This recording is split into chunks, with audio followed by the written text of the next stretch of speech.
This is exactly how to fix your controller not working in Forza Horizon 6. So the first thing we need to do is to make sure that, I'm just gonna show you on the screen so you can actually see what I'm seeing, but make sure to firstly go to your settings here and then that the controller is actually connected to your PC. So once you have done so, we're gonna now go into Steam instead. So we're just gonna go into Steam when we know that our controller is actually connected. And then click on the Steam logo in the top left corner, click on settings here, and then click on controller.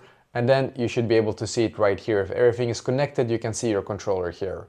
Then just click on show advanced settings and make sure to enable Steam input for your controller here so you can see which one it is. You can see this is Xbox controllers, this is the PlayStation one, and there's some other ones here as well that you can enable. So make sure to find yours here and enable that one. Now what you need to do is to right click on the Forza Horizon game and click on properties here.